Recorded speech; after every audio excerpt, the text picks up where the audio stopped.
This film takes place less than a year after the September 11th terrorist attacks. I bring this up because it radically altered the culture of the time, in ways that make this movie feel exceptionally ignorant of the time. All over the Western world, Canada, America, the UK, much of Europe, people were paranoid because 9/11 wasn't the only terror attack that had happened. It was the major theme of the decade. But then you have very awkward moments if you actually were there and you do actually remember the time period. Never forget 9/11 is what people post on their Facebooks and Instagram every single year. I guess for a lot of Americans, never forget 9/11 means always have it like somewhere in your mind ready to talk about at any event.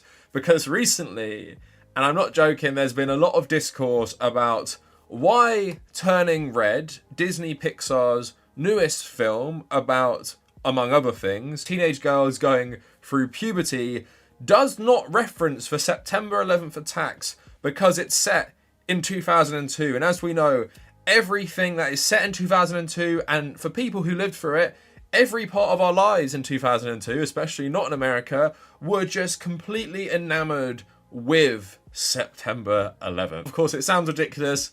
It is ridiculous. We're going to get into it, and I'm sorry I'm late on this one. I actually wanted to make a video on this last week, but because it's one of those things that's kind of relegated to Twitter, I know a lot of you don't use Twitter, so you probably actually haven't heard about this today, and I actually saw some other videos that came out literally today about this. So today what we're going to talk about, we're going to be talking about the whole Turning Red 9/11, how it became a thing, but we're actually also going to talk about loads of conservatives being really mad at this movie because it deals with issues like girls' first periods and disobeying your parents when you're a teenager. So a lot of people do not like the messages this film aimed at children is promoting, so we're gonna get into all of that today. Before we go any further, please like the video if you want to support my channel. Maybe give your thoughts in the comments. Here's one for people. Why do you think so many people can't stop talking about 9/11, and why do you think even people who weren't born during it still post about it? Also, consider supporting me on Patreon.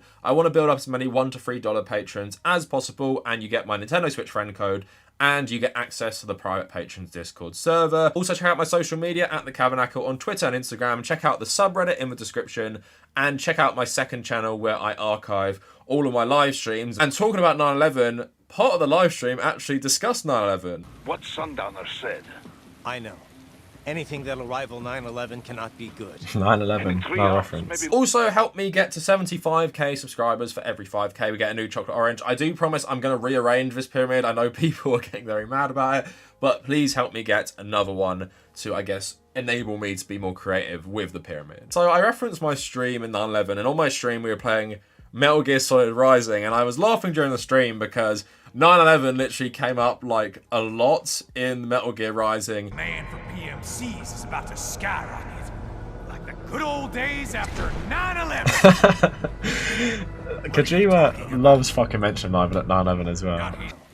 Anything that'll rival 9/11 cannot be good. Someone else who loves to start talking about 9/11, given any opportunity, is also Hideo Kojima, obviously the father of Metal Gear Solid and created most of the Metal Gear Solid games, wasn't actually that involved in Rising. So I guess outside of America, the people who love to talk about 9/11 the most are Japanese game developers. But when they're talking about it, they're mainly talking about the effect it had on like capitalism, the war economy. They tie it back to the military-industrial complex.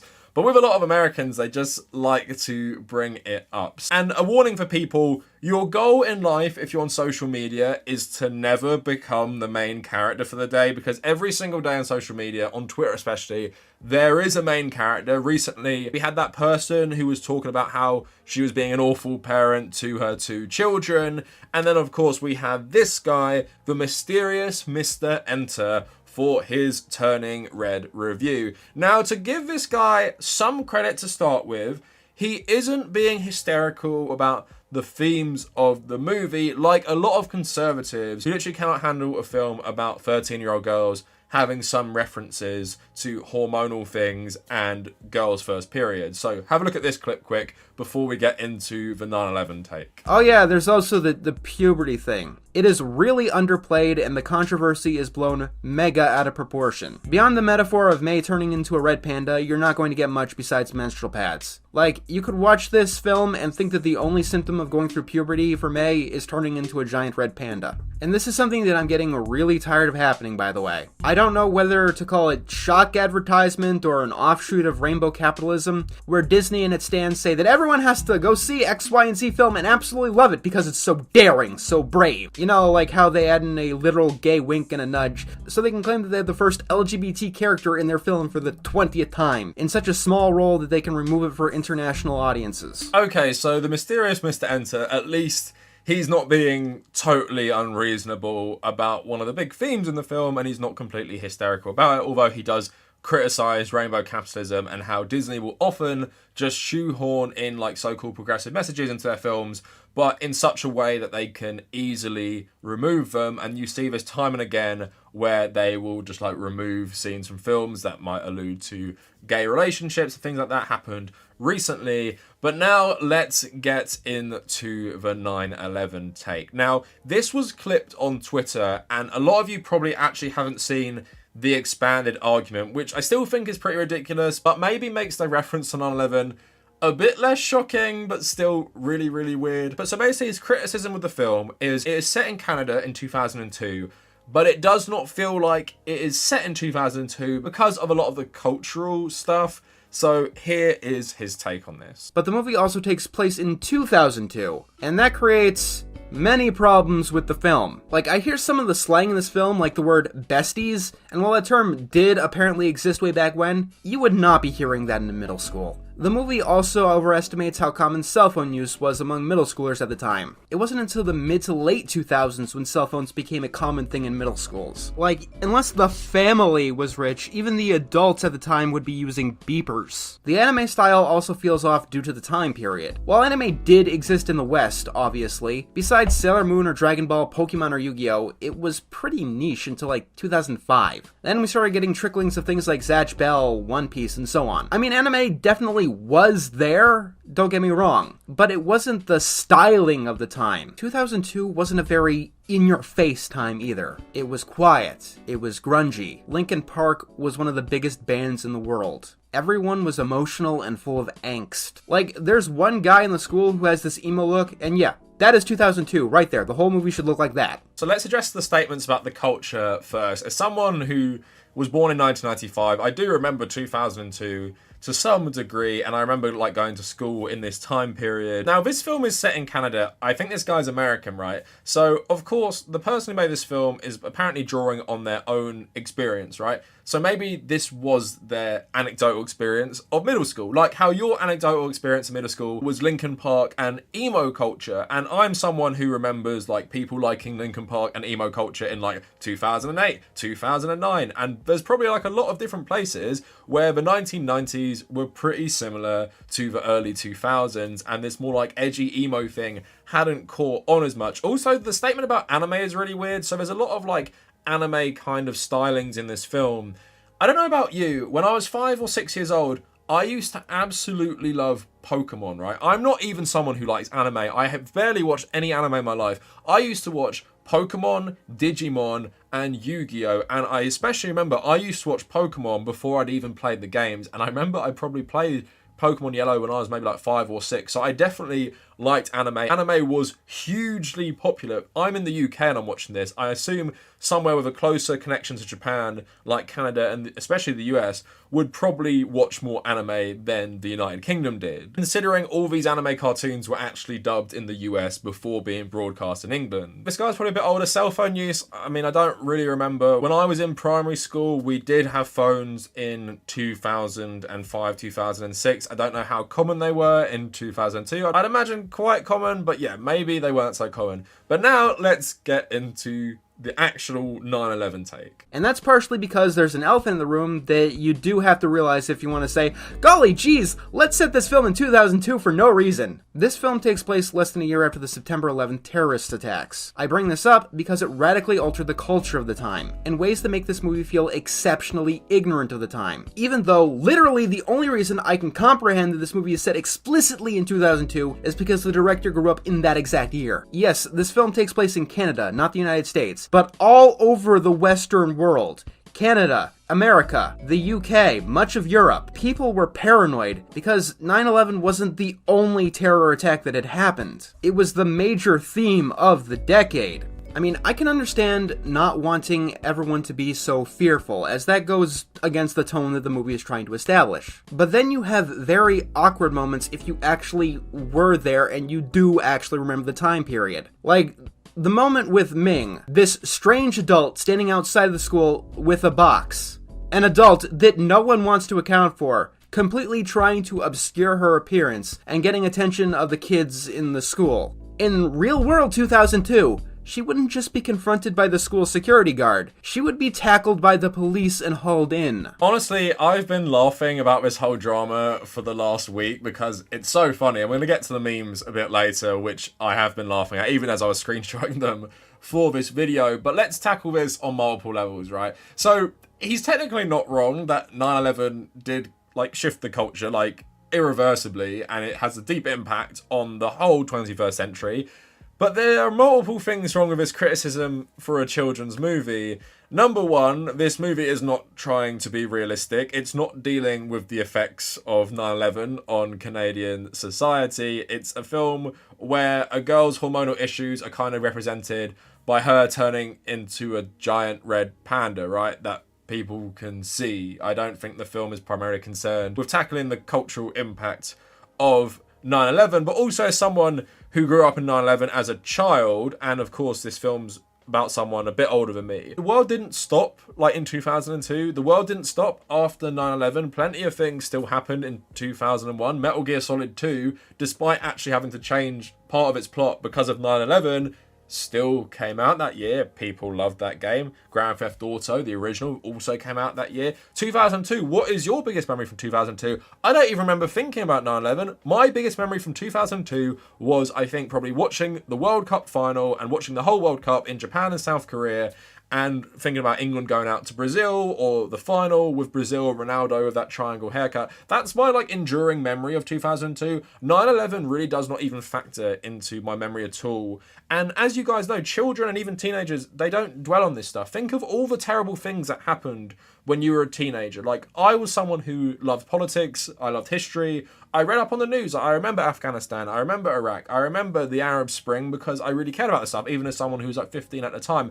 It did not radically affect my day-to-day life. I wasn't going around with the weight of the world on my shoulders because I was a teenager. What did I care about? I cared about girls. I cared about drinking. I cared about hanging out with my friends. I cared about football and video games. Geopolitics and history, while interesting to me, didn't affect my day-to-day life. And I'm sure that was the case for so many people, probably even a month after 9/11, not even the next year. I'm sure lots of people felt like they were going back to normal. And remember, this is Canada as well. It's not America. These people aren't having to worship the national anthem while America descended into fascism under George Bush. So even if we're going to take this criticism somewhat seriously, I think it's a very ridiculous criticism. And it's just who even thinks of this?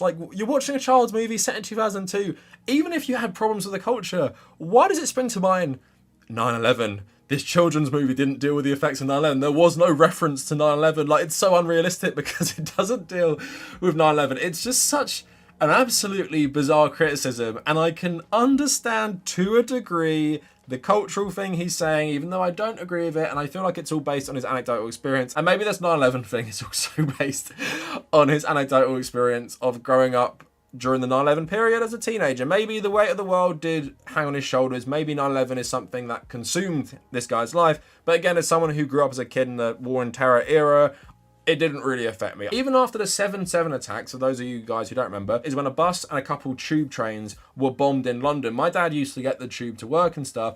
after about like a week, I didn't even care anymore. And that's like a terror attack in my city, which was all over the news for ages. Like, you'd be surprised at how quickly people can move on. I think I treated that criticism with a lot more respect than it deserved and like actually engaged with the criticism. But yeah, you can just dismiss it. It's just ridiculous. Criticizing a children's movie or a movie aimed at 13-year-olds by saying it's set in 2002, it should have somewhat addressed 9/11's impact on the culture is so ridiculous, especially when it's such a like stylized film about this girl who turns into a panda and her mum turns into a giant panda. Now let's get some reaction to this review and the fallout. Like I said, Mr. Enter became the Twitter main character, probably not in for a day, probably like for a whole week. And I just want to get into his reaction, the criticism, because it is really funny. So I need a director's cut of Turning Red with 9/11. So this probably is my fucking favourite one. So it's the panda looking like all upset. They hit the fucking Pentagon. They crash into the Twin Towers and all the girls crying from the film. Turning Red was too woke and political for my refined taste as an adult man. It would have been better if it was about 9/11 instead of period, which is only in the movie for woke points like every other gay politic in Disney. Never ever forget, and it has the Turning Red characters on the Canadian border looking at the Twin Towers. The legacy of Turning Red is just furries and 9/11. Why did you hit the Pentagon? Where is Bin Laden? Mr. President, Turning Red did not mention 9/11 even once. So this guy has been dogpiled enough, but the cope is just like so good, I kind of have to share it. So he responded to him trending, thank you all for the 15k tweets. Hands up if you still think I actually give a shit about any of this. Hey guys, I'm getting tired. I'm going to bed and getting some more reading done. Take care of yourself. Don't stay up too late. You deserve to be well taken care of. And the book is The Subtle Art of Not Giving a Fuck. And here he goes on like a Joker type rant. So good to know that after a career of insulting people, getting things blatantly untrue, going into anti-mask rants, this is your moral line. This is the moment where you said too far, when I thought that a mediocre movie didn't properly represent its stated year. Keep fighting the good fight. Even if you have to take things out of context, you look phenomenal doing so. And I'm sure Disney knows that they've got loyal customers that will ignore them working with despotic governments as they sell your values back to you. In a way, it's really satisfying to piss off Twitter. Why? Because the shits I had to deal with on actual hate forums are less toxic and pathetic than the community here. Good luck with that Elon Musk buyout. I hear you guys loved him too when he stood for the right things. Rule of thumb, if you piss Twitter off, you're probably doing something good. Once again, after a career of moral faux pas and stupidity. No, this is the one where they finally gone no. In the eternal words of Rick Sanchez, your boos mean nothing. I know what makes you cheer. Take a deep breath and practice self-care. I love you all and hope that we can build a better world together, devoid of hatred, fear and anger of yesteryear. I'm going to listen to some country music and work on my next video. Have a lovely day and God bless. So like I said, never become the Twitter main character for the day. And like, we can talk about the ethics of brigading people on Twitter or ratioing people for maybe weird takes on pop culture. I mean, I could make that into a whole video because it just feels so weird, like what gets its attention and what doesn't. And I think why this got so much attention on Twitter and was even reported by the mainstream press is because it's just the contrast. It's like you're a YouTuber reviewing a Pixar movie about this red panda character and then you just throw in like a big criticism that it doesn't talk about 9/11. So I think it was just like a perfect storm to really get people like making all these memes. Like there were so many tweets about it. I saw tweets about this review that had like 200k likes. Like it was absolutely insane, but really, really hilarious. Now that's the fun part of the video, and I have had a lot of fun talking about that. I've had a good laugh over the last couple of days over it. But I want to get to, I guess, a more sinister part. Sinister, I guess it's just reactionary conservatives being reactionary conservatives. But when you think about that overall agenda masking like anti-Disney sentiment, it does take a bit of a darker turn. We're going to talk about some anti-SJWs reacting to this movie as well. But even the Daily Wire getting in on this. My panda, my choice, mum. Disney and Pixar's Turning Red has some parents outrage over themes. So I just want to get into a couple parent reviews, like right-wing parents, of course, about this movie. So according to one reviewer, reports the Daily Wire on Common Sense Media, the movie contains repeated storylines and scenes of the kids lying to their parents and sneaking out of the house. No teenagers ever do that. All of this is portrayed as cool and okay, because the main character's mum is portrayed as overbearing, way too protective, and quote, psycho. The 13-year-old main character talks about how honouring your parents is great, but that sometimes honouring them too much means you aren't honouring yourself. That seems fair enough. So some reviews on Rotten Tomatoes and stuff, not appropriate for kids. It teaches kids that it is okay to disobey parents if it is important to the child. This is not what Pixar is about. I can only see a very small group of people actually relating to this movie that feels so conditioned by current political trends, it loses all potential to succeed as a transcendental film. Awesome animation though. It's definitely not made for kids. It glorifies finding yourself and following friends at the expense of listening to your parents' guidance. Totally inappropriate for children. Pre-teens who are not living in the modern progressive cult of ideas will find the topics awkward and uncomfortable. Really? Maybe Pixar should decide if they want to continue making charming and enduring family favourites or edgy progressive adult films and stop sitting on the fence. This story is very targeted to a specific audience, and if you don't fall into that category, this film is not for you. I had to turn it off after 10 minutes after I saw the main character drawing fan fiction as a 13-year-old. It left me uncomfortable that a 13-year-old was doing this in a Pixar film. Overall, I'd rather watch Cars 2. So I'm not going to read all of this, it's way too long, but a parent on Facebook said, just a heads up to pre-watch what you plan to let your kids watch from a fellow local mum. Parents beware. I don't usually do this because of the straight up ruthless and vicious hatred I've been getting below, but here we go. Just a heads up to all parents out there. The Disney movie Turning Red is not for kids at all, especially not for families trying to keep their children close to Jesus. Yes, I know Disney movies don't instill Christian values and I don't look at them to do so, but typically they're important and valuable life lessons being taught. You will find the complete opposite in this movie. Sad day, Disney, it had potential to be so cute. Parents beware. I feel bad for children growing up with parents who will watch a movie like this and think it's inciting their children to rebel and like they should totally respect their parents. A lot of people are raised by narcissistic parents, raised by bad parents, as proven by the Twitter main character from the other day who was tweeting about how much emotional labour it was to wash their 11-year-old's hair. There are a lot of helicopter parents out there, a lot of massively overbearing parents, which the film tackles, and what this often does is leave kids with awful issues that they might have to go through their whole life dealing with, or they will actually pass on to their own children when they become parents. So messages about not always doing what your parents say, and especially if they're very strict and conservative, like the parent appears to be in the film, it sometimes is okay to not do what your parents say. Like, how many of you, when you were a teenager, did things your parents wouldn't approve of, or your parents like wouldn't ever allow you to do unless you covered it up or hid things from them? Like me, myself, I wasn't like a bad kid at all. I wouldn't constantly lie to my parents. One thing I did do a fair bit when I was about like 14, 15, 16 was I did used to go out drinking quite late. And what I would tell my parents is I was going around one of my friends' houses, but his parents were cool. So what we'd do is we'd go out drinking with my other friends. We'd go to someone's house or we'd go to a park, and then we'd come back really late and we'd stay at his house. If my parents ever asked, they would cover for me, and like that's the sort of stuff you do when you're a kid. Like you get up to bad things your parents wouldn't approve of. My parents weren't even that conservative or strict or anything, but I would still lie to them because I knew they wouldn't approve of this, and that's totally fine. It's part of being a teenager, is just trying to be your own person, and sometimes being your own person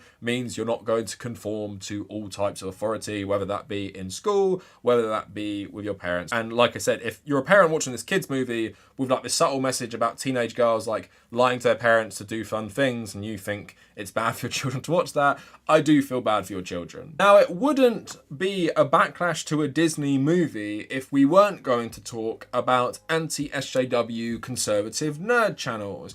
Now, I haven't spoken about this one in ages, but he is part of like the Geeks and Gamers affiliated one. So Josiah Rises, and every time I get a bit depressed when I go back on these channels I haven't seen for a while, I'm pretty sure he used to only have like 80k, now he has like 218k. But now he's saying Pixar movie Turning Red, disgusting, creepy things revealed by a movie critic. Well, this guy actually hasn't watched the movie, but he's still framing talking about menstruation and telling children about that is inherently like a really, really bad thing. So let's watch a clip of his video. Okay, this is absolutely insane, and it should have us all very alarmed about this new movie that is coming out from Pixar called Turning Red. Now, this is a film that is about a kid that turns into a giant panda, and It is a film that after you see what this film critic has to say about the film, I hope that it raises a lot of red flags for you, and I hope that it makes you think twice about going to see it in the theater or at home, or you know that this is what Hollywood is doing, as well as like the education system and all these other institutions. They are trying to indoctrinate kids. They're trying to push these really messed up messages on kids, and that is one of my biggest concerns about this film as well. I can see through and I can see what they're trying to do with this movie, and I haven't even seen the movie, but just from the trailers themselves, I've been like, okay, I kind of have an idea of what they're going to be doing with this movie as far as trying to push some very concerning, to say the least, messages on children. So this is insane. We know what they're trying to do with children. We've seen it before with things like cuties and everything else. And it is something that we should be aware of. So Turning Red is like the film Cuties, is something I probably didn't think I'd ever hear. But you see how he's framing this. It's like part of a wider thing by Disney and the education system and politics to indoctrinate your children. And for a lot of people, Disney have been called like a groomer corporation because of it listening to its LGBT employees protesting at their silence on this Don't Say Gay bill in Florida, which a lot of these people have framed as like, you're sexualizing children because you're teaching them that gay and trans people exist. How horrible. And now apparently, if you teach older children and young teenagers, you're going to be very hormonal in your teenage years. Girls are going to have periods. Some girls have them actually pretty young, younger than 13. Everyone should be educated about this, because what often happens is that men are extremely ignorant about these things. They don't understand these things, and even with girls, often if they don't get taught about them at home, they are like really ashamed of these things. And hopefully with things like this, it normalizes the conversation a bit more. But just like with the LGBT stuff, they're so conservative, they don't want any of this stuff normalized, because they see it always like degeneracy, sexualizing, all this stuff, when you're just talking about things that exist which really don't have much to do with sex, but they always like to make it some sort of like degeneracy, or you're perverting children or some shit like this. Let me know what you guys think in the comments. Follow me on social media at the Kavernacle on Twitter and on Instagram. Check out the subreddit, support me on Patreon, and if you made it this far, thank you for watching.